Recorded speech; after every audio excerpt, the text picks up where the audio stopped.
গর্ভবতী মায়েরা 4টি সূরা বেশি বেশি পাঠ করবেন। আপনার সন্তান মেধাবী, সুন্দর এবং চরিত্রবান হবে ইনশাআল্লাহ। আমি কোরআন থেকে বলছি, কোরআনী আমলগুলো আমি আপনাদেরকে জানানোর চেষ্টা করছি।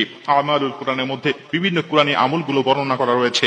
বিশেষ করে গর্ভবতী মায়েরা যখন গর্ভাবস্থায় থাকেন, তারা যদি এই সূরাগুলো পাঠ করতে পারেন, এই সূরার বরকতে, এই সূরার ফজিলতে আল্লাহ পাক অবশ্যই আপনার সন্তানকে মেধাবী, সুন্দর, চরিত্রবান এবং হিকমত ওয়ালা হিসাবে আল্লাহ পাক অবশ্যই কবুল করবে।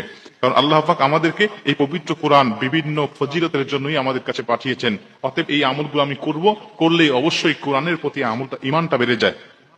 1 নম্বরে গর্ভবতী মায়েদেরকে আমি বলতে চাই, আপনি এই সূরাগুলো এর জন্য পাঠ করবেন, বর্তমান বিজ্ঞান বলছে যদি কোনো সন্তান মায়ের পেটে 22 সপ্তাহ হয়ে যায়, বয়স হয়ে যায়, ঠিক তখন থেকেই সন্তান মায়ের পেটের ভিতরে সমস্ত আওয়াজগুলো সে শুনতে পায়, মায়ের হার্টবিটের আওয়াজটা সে শুনতে পায়, পেটের মধ্যে যাবতীয় শব্দগুলো সে শুনতে পায়।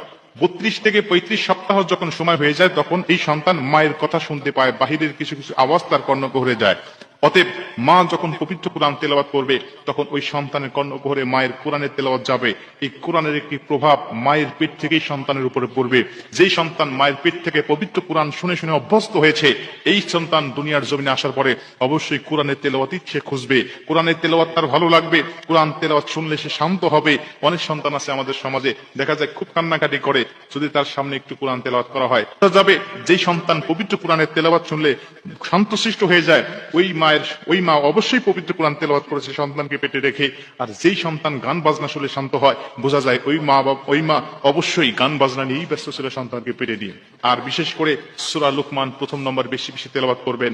বিভিন্ন কোরআনের আমলের হাদিসের মধ্যে, বিভিন্ন কিতাবের মধ্যে বর্ণনা করা রয়েছে, যেই মা পবিত্র কোরআনের সূরা লুকমান বেশি বেশি তেলাওয়াত করবে গর্ভাবস্থায়, আল্লাহ রাব্বুল আলামিন ওই সন্তানকে হিকমতওয়ালা বানাবেন, তীক্ষ্ণ বুদ্ধিমান হিসাবে বানাবেন, তীক্ষ্ণ বুদ্ধি সম্পন্ন ব্যক্তি হিসাবে, সন্তান হিসাবে আল্লাহ পাক তাকে কবুল করবেন। 2 নম্বরে আরেকটি সূরার কথা অনেক মুফাসসিররা বলেন, সেটা হচ্ছে সূরা ইউসুফ।